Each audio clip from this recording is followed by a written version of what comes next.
Sveika tautā! Klāt ir ceturtdiena, un mēs kā vienmēr esam Subaru pasaulē. Jā, ar katru dienu tuvāk vasarai, ar katru dienu vairāk domās par to, kad būs atvaļinājums, mēs brauksim sēņot, copēt. Protams, kad vislabāk to darīt ar Subaru. Galu galā, tā ir pilnpiedziņa. Mēs ar Aināru šodien izdomājam, ka vajadzētu ierakstīt kaut ko praktisku, kaut ko daudziem noderīgu, ne tikai subaristiem. Proti, kā pareizāk nomazgāt motoru.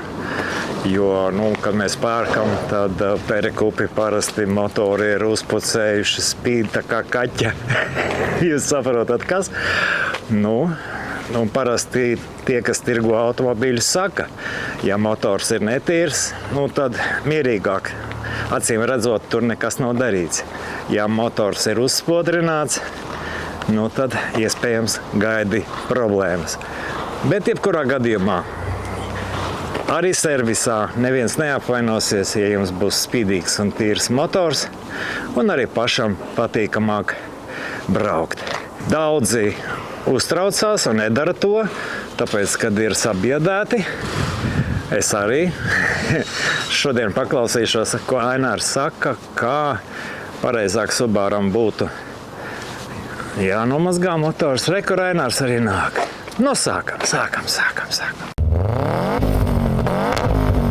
6 zvaigznes, un tu esi laimīgs copmanis, sēņotājs un tā. Čau, Ainār! Es par to, ka mēs šodien rādīsim, kā motoru varētu nomazgāt, bet visi ir iebiedēti. Es tai skaitā. Čaļi teica, mēs neatbildam par sekām, nomazgāsim motoru un sāksies tur problēmas, tēriņi. Galu galā, vai tas tā ir, vai mēs varam tomēr atļauties mājās smuki uzturēt savu auto? Es ar šodien biju tieši auto mazgātavē, saņēmu savu mašīnu, viens cilvēks prasa, vai var nomazgāt motoru, un viņam tā dāma administrātore tentās reizes stāsta, ka varam, bet mēs neuzņemamies atbildību par to, ja kaut kāds defekts būs. Viņš jautā vēlreiz, vai var? Viņa atbild atkal skaidri un gaiši, ka jā, var. Parasti viss esot labi, bet tomēr viņi neuzņemoties atbildību par to, ka kaut kas varētu nebūt labi. Un te es tādas mazas nianses arī gribētu pateikt, jo es personiski savai mašīnai dzinēju mazgāju vienreiz gadā. Pēc ziemas man vienkārši šausmīgi nepatīk tas, kas uz ceļiem darās, tas viss nokļūst arī uz motoru un tā tālāk. Un vienkārši uzturēt tādu motoru higiēnu. Jo viens ir motora vizuālā puse. Tā ir tīrība, tur ir tīrs, labs, bet otrā lieta jau ir tā, pa kuru neaizdomājās, tā ir, vai motors spēja normāli dzesēties, atdot savu siltumu, ja viņam virsū, piemēram, ir kādi 2-3 mm tādi ar baigajiem netīrumiem, un tā ir otra lieta, par ko ir vērts aizdomāties, un tāpēc to motora higiēnu ir vērts padomāt un darīt tomēr. Un tad es tādas mazas nianses varu pastāstīt. Ja to dara, kā to dara? Es paņemšu šo te smuko apdarīti. Redz jau uzreiz motoru. Šis motors nav pats netīrākais. Te nevarētu teikt, ka tagad tev brauc uzreiz mazgā. Bet tomēr. Tātad, ja motoru mazgāt, tas pirmais, kas jāatcerās, nevajag to darīt tikko noslāpētam motoram, kamēr motors ir karsts. Un jūs, piemēram, lejat augstu ūdeni virsū. Tas ir kategoriski pret, tā nevajag darīt. Ja vēl siltumu vai līdzīgu temperatūrai motoram ūdeni izmanto, labi. Ja ar siltu ūdeni vēl labāk mazgājas, tie netīrumi, bet tomēr motoru vērts atdzesēt. Tas ir vispirms. Tālāk ir izmantot speciālas līdzekļus netīrumu noņemšanai. Tas nozīmē apsmidzina visu motoru, lai viņš sāk strādāt, lai atmiekšētos visus netīrumus. Un tālāk ir, ja ķerās pie pašas mazgāšanas, tad tāda superlielā piesardzība ir, ja baidās par elektrības kaut kādiem defektiem, var jau atvienot akumulātoru, piemēram, pagaidīt kādas 5 minūtes, kamēr aiziet visas smalkākās strāvas un strāva mašīnā vairs nav nemaz, un tad jau nekāds izsavienojums nevar sanākt, ja akumulators nav pievienots. Tas ir tāds es teikšu godīgi, es tā nekad nedaru, bet tas ir ieteikums, ja tomēr mazliet ir bail no tā. Jā. Bet galvenās lietas, kas ir jāievēro, šie te visi lielie konektori, kas ir piemēram šitāds, visi savienojumi, kas ir uz motoru, tur speciāli ūdens strūklaku pūst iekšā ar lielu spiedienu ar kerkeri, varbūt nevajadzētu. Jo, ja tur ūdens tiks iekšā, tad, protams, ko var izdarīt? Tur paņemt vienkārši katru atvienot šādi un ar gaisu izpūst arī, tad tas ūdens tomēr būs ticis iekšā. Tagad tāds ieteikums un pati galvenā lieta, to gan es cenšos ievērot, kur to varbūt parādīt. Šeit, piemēram, ir tāds lielāks konektors, kas ir savienots tad mašīna ar motoru. Jā. Un, ja tur zūd kaut kāda strāva vai tur ir ticis ūdens iekšā, tad gan var būt kaut kāda problēma.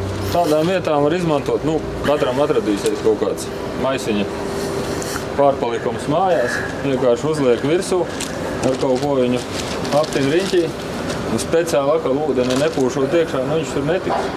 Jā, tad vēl par ko visi varētu uztraukties, sevišķi Subaru sakarā. Pirmais pašā augšā ģenerators. Jā. Tad domā, ūdeni tur var liet virsū vai nevar?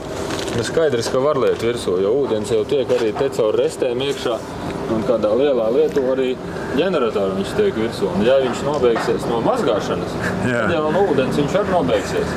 Nav jau, kā sakot, latviešu teiciens tāds, saka, ka labam nekas nenotiks, bet sliktu nav ko žēlot. Tad speciāli atkal tur nevajag liet, speciāli tur spiedienu un izmazgāt tieši ģeneratoru, bet ja viņam tiks virsū, nekas nebūs.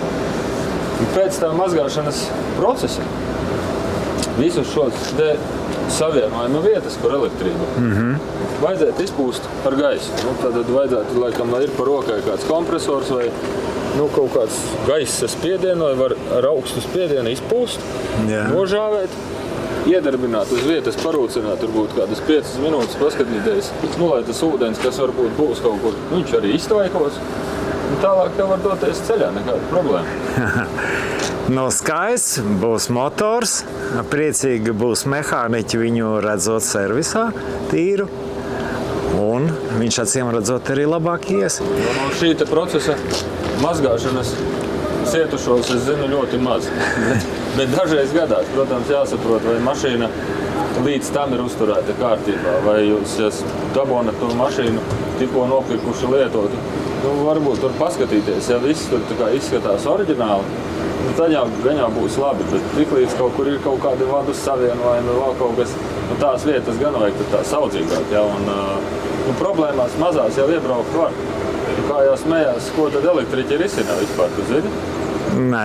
Elektriķi risina tikai 2 problēmas īstenībā. Risina vai problēma numur 1 ir kontakts tur, kur ir parādījies kontakts tur, kur viņam nevajag būt. Jā. Vai nav kontakts tur, kur viņam vajag būt. Citu problēmu jau nav elektrība. Man savulaik arī džeki stāstīja, ka vislabāk esot, necensties ar spiedienu kaut ko mazgāt, mierīgi uzklāt virsū šo te ķīmiju un pēc tam varbūt ar rotiņu pastrādāt un leikanu mierīgi visu nomazgāt nost. Jā, tas mājas kārtībā derēs. Forši. Labi, es braukšu uz mājām motoru mazgāt, tev esot knifiņi. Jā, kur mums bija šai mašīnai atvienots akumulators. Tas varbūt nav vecākām mašīnām raksturīgi, bet šī gada mašīnām ir tā, ka mēs pievienojam atpakaļ akumulatoru. Jā. Un ir ļoti interesanta lieta.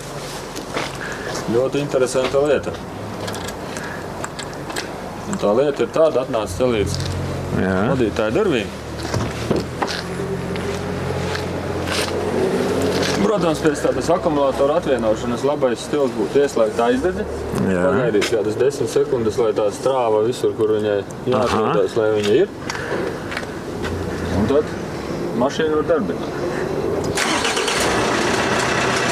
Bet, redz, šim tautnakam ir kāda nianse. Akumulātors bija atvienots, kur mēs spaidām pogas. neviens loks nestrādā. O. Liekas, nu, ir audzis. Nu, vot, paklausīt tevi, sabojāja mašīnu. Bet tās audzes nav jāskrien uzreiz uz servisu, bet jāatcerās par tādu lietu, ka šai mašīnai jau tā elektronika ir mazliet gudrāka. Un kā šo problēmu risina? Būtībā aizmugures loks, kur jūrlīm paņemu pogu un šo pogu, abas vienlaicīgi nospēj lejā. Jā. Pagaidu 3 līdz 5 sekundes. Brīdīgi izdaru kustību uz augšu, arī tās pašas 3 līdz 5 sekundes pieturu pogu. Jā. Laižu vaļā, kur jau strādā. O. Un tā ar visām durvīm izdarot, problēma ir atrisināta bez servisa. Super. Bet, ja tā problēma nav atrisināma tik vienkārši, tad jābrauc pie tevis. Ja kaut kas nesanāk, droši. Jā, starp citu atgādinu, lūdzu, es šodien ieliku arī video, kad ir akcija parādīt savu Subaru tev. Jā, mums ir līdz maija beigām, tad ir akcija tātad apskatīt savu auto.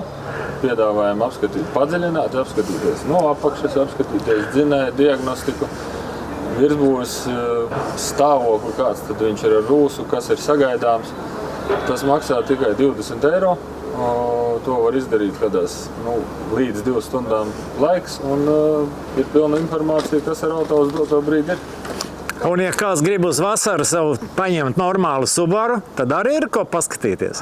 Jā, mums ir arī mašīnas uz pārdošanu gan pašiem, gan arī kādi klienti teikuši, es vēlos mainīt, un tad ir tāda maza datubāze, kur mēs, ja kāds modelis interesē, var piezvanīt, pajautāt, vai tu nezini, vai kāds netirgo. Dažreiz ir tā, ka sakrīt. Nu, paldies, Ainār, paldies. Nu, veiksmīgi tev atlikušo darba dienu. Paldies. Bet es taisos uz laukiem mazgāt savu motoru, jo galu galā mēs ar Subāriem maucam, un ka pat dubļiem riktīgi izmīcies un ierauga to motoru, tad skumji paliek. Bet ja man viss izdosies labi, tad skumjas man vairs nedraud. Man būs tīrs, spīdīgs motoriņš, ko vēl arī jums.